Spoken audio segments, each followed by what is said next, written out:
Donc le changement. Donc aujourd'hui, on va discuter de l'idée du changement.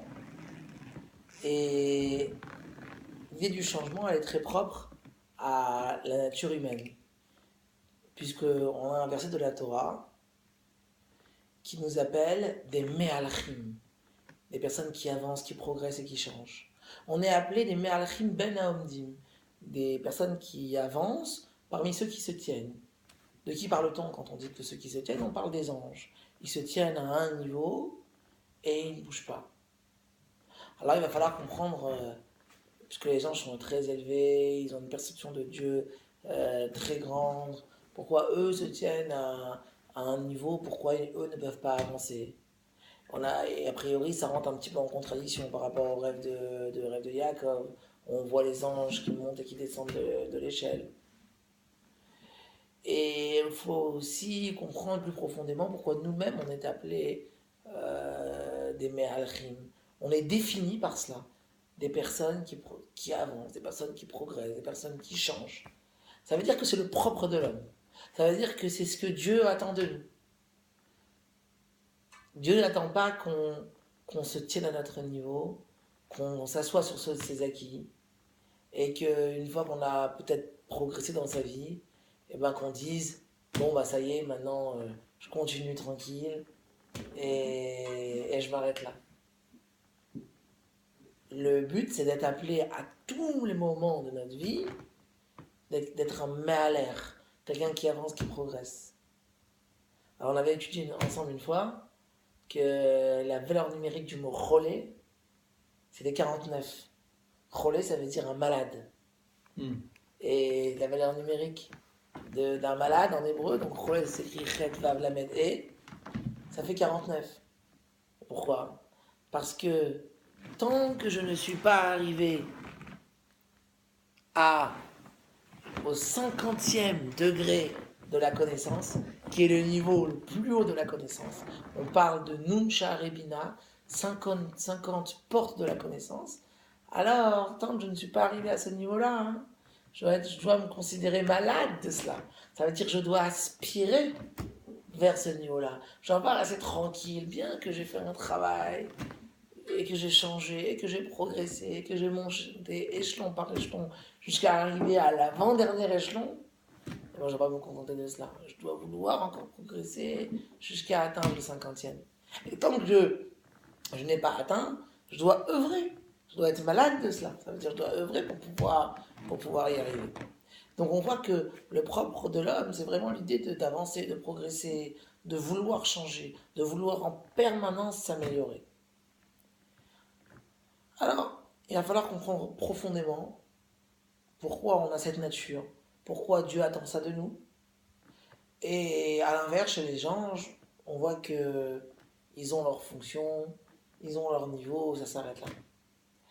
Alors, déjà, il y a une particularité que nous, on a par rapport aux anges. C'est que nous avons le libre arbitre. Et les anges n'ont pas de libre arbitre. Les anges ont une mission définie. Ils n'ont pas la possibilité de mal la faire ou mieux la faire. Ils la font comme ils doivent la faire. Ils sont même appelés en fonction de leur mission. Comme on voit avec l'histoire avec Yaakov, le combat entre Yaakov et l'ange. Yaakov demande son nom à l'ange. L'ange dit, ça sert à rien que je te dise mon nom. Parce que mon nom, il change à chaque mission. Donc ils ont une mission particulière à faire, qui est bien prédéfinie, et ça s'arrête là. Alors que nous, c'est différent.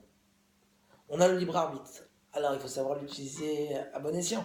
Parce que le libre arbitre, ça peut nous élever dans un changement positif. Et malheureusement, ça peut aussi nous changer de façon négative, dans le mauvais côté. Donc c'est à nous d'utiliser le libre arbitre pour pouvoir s'élever et progresser. Mais pourquoi plus profondément on est défini par ce terme-là de Me'alchim? Et qu'est-ce qui nous donne la force de pouvoir progresser et changer? Et pourquoi les anges qui ont une perception de Dieu beaucoup plus grande, eux n'ont pas cette force-là? Bien, les anges, ils ont été créés avec un certain niveau. ils sont avec une certaine place dans le monde. Chaque ange a sa place dans un monde spirituel. Sa place est fixe. Elle ne peut pas bouger. Elle correspond à un certain niveau. Il y a des anges qui sont des anges de bonté. Il y a des anges qui sont des anges de sévérité, comme connu par l'ange Gabriel, qui est un ange qui représente la sévérité. C'est celui qui a détruit les villes de Sédom et Amora. L'ange de Raphaël qui a guéri Abraham Avinu, il représente la bonté. Et l'ange Michael, il représente la miséricorde, celui qui a annoncé à Sarah qu'elle allait avoir un enfant.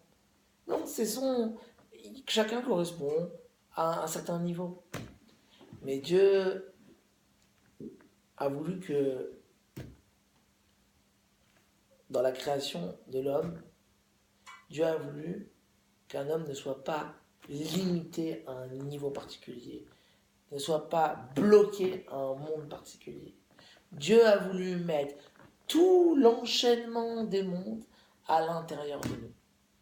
À l'intérieur de nous, on a tout le monde entier. C'est marqué Olam, le monde, Nathan Belibam. Je leur ai mis dans leur cœur. On a tout le monde à l'intérieur d'eux. De la même façon que dans les mondes spirituels, eh bien, chaque monde spirituel est composé en 3 forces intellectuelles, 7 forces sentimentales. Nous avons à l'intérieur de nous des forces intellectuelles à cette ressemblance-là, et les forces sentimentales à la ressemblance telle qu'elles existent dans les mondes spirituels. De la même façon que dans les mondes spirituels, il y a 4 mondes. Le plus haut, Atzilut, en dessous, Bria, en dessous, Yetzira, et plus bas, Asiya. Et au-dessus de ces 4 mondes spirituels, il y a les mondes infinis, qui est comme un 5e niveau.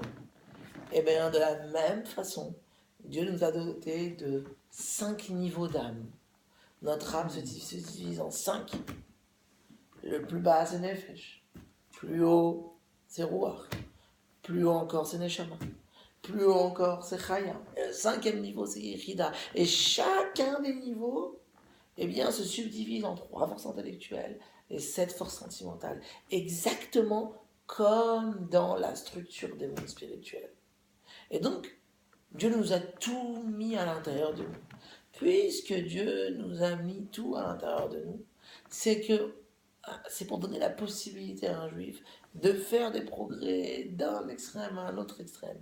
Il peut monter jusqu'en haut de l'échelle. Il a toutes les forces pour pouvoir le faire. Il a toutes les capacités pour pouvoir le faire. Alors, le changement, c'est un mot très vaste. Il serait bon de réduire un peu le champ et de réfléchir dans quoi peut s'exprimer notre changement. La Torah donne 2 directives dans le changement. La première, elle s'appelle Itkafia. Et la deuxième, elle s'appelle Itafra.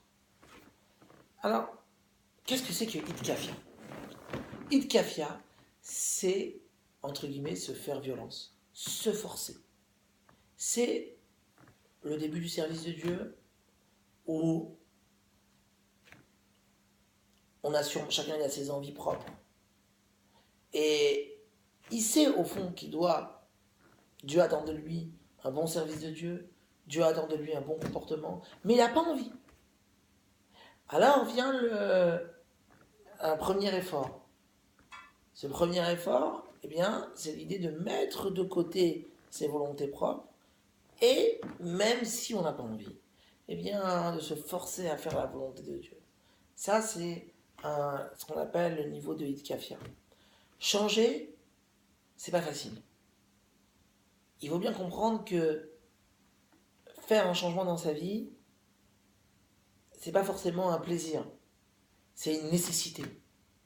Et Dieu a plaisir de cela, que nous-mêmes, on fasse un effort.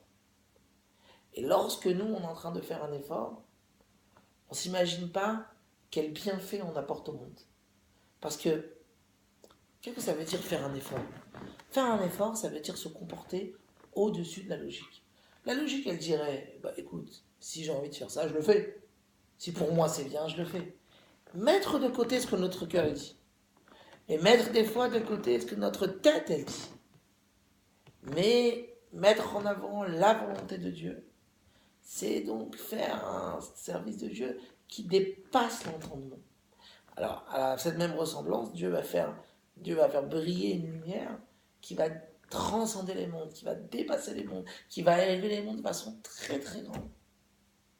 Donc, ça c'est la première étape. C'est l'étape de l'Ikafi. Alors des fois on pourrait se dire, mais mince alors, je suis pas assez bien, c'est vrai que j'essaye de changer, mais c'est dur pour moi. Mais justement, si c'est dur pour toi, c'est justement ça que Dieu attend de toi.